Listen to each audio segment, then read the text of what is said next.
monsieur Rouget, vous avez pris la décision de vendre votre entreprise alors que vous êtes quand même encore loin de la retraite. Qu'est-ce qui a motivé cette décision? Tout simplement, je me sentais fatigué physiquement.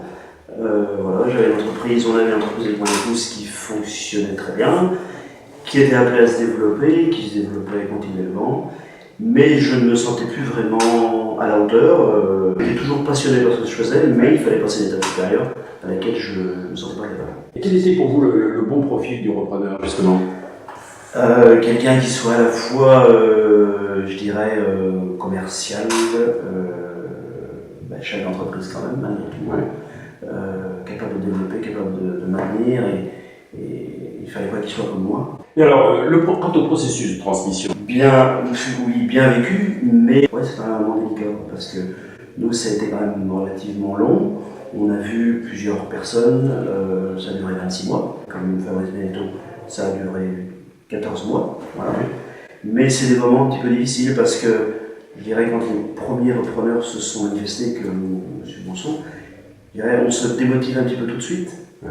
On se dit ça y est, ça va se faire. Et en fait, ça ne se fait pas. Donc il faut se remotiver. Après, j'ai été motivé quand j'ai vu Fabrice Benetton. Alors voilà, quand vous avez vu votre repreneur, M. Benetton, là vous avez eu confiance en l'homme. Ça peut être lui, quoi. Mais est-ce que vous n'avez pas découvert d'autres aspects qui vous attribuent à l'avocat respectif, bon, qui font leur travail d'avocat, mais qui au niveau des conseils, certaines fois, sont très carrés, qui ont décidé, et en fait qui défendent, on s'en aperçoit au fur et à mesure du temps, qui défendent leurs clients, chacun leurs clients, alors que nous, on n'était pas dans un conflit, on était pour construire. Et je dirais qu'à certains moments, ils nous mettraient plus ou moins en conflit. Quoi. Ça aurait pu très bien ne pas se faire. Tout à fait. Et là, on a peur. Malgré tout, c'était surtout quand on se voyait en travaux. Bon, et donc maintenant, votre vision de l'avenir? Il va déjà commencer à changer des choses, il va continuer, il le fallait, c'était nécessaire.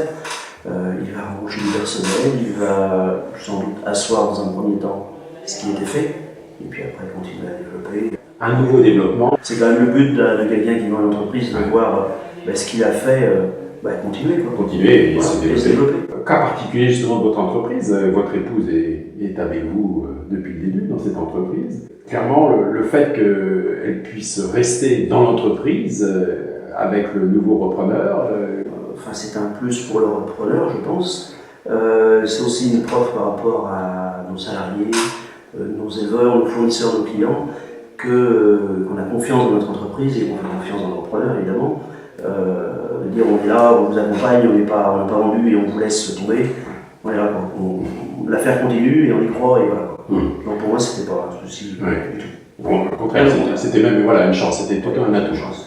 Pour ce monde, je dirais, de l'agroalimentaire, la continuité des relations. Bien entendu, parce que c'est un monde un peu particulier, ils aiment bien avoir affaire aux mêmes personnes. Bon, voilà, en plus au niveau du prénom, ça va pas trop les bouger, parce que on est que moi c'est Fabrice et que le nouveau c'est Fabrice, ça sera encore mieux, plus facile quoi. Voilà. Mais ouais, ça va faire une transition en douceur. Madame Rouget, vous êtes l'épouse du cédant de cette entreprise. Et donc, pour vous, le jour où votre mari s'est décidé à vendre cette entreprise, vous avez dû quand même vous poser quelques questions en termes de la suite de votre carrière professionnelle. J'avais pas de choix particulier, soit je restais si le repreneur voulait, soit je partais. Donc j'ai décidé de faire un bilan de compétences pour voir où j'en étais.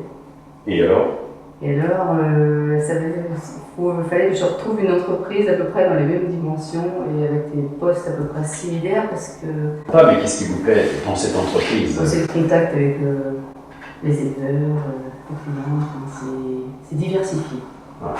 C'est ça qui est intéressant aussi. Mais quelle est l'importance de la continuité vis-à-vis des clients et des éleveurs? Connaissant bien la clientèle, c'est peut-être un point fort. Mais pour autant, vous êtes prête à faire évoluer des fois les méthodes de travail? C'est ça qui peut être intéressant, c'est que en voyant les choses différemment, il y a plein de choses qui ont évolué. Et la grosse amélioration, c'est au niveau de l'organisation pour les tournées, la préparation. Tout ce qui est l'avant-tournée, il a tout réorganisé, ça c'est pas mal.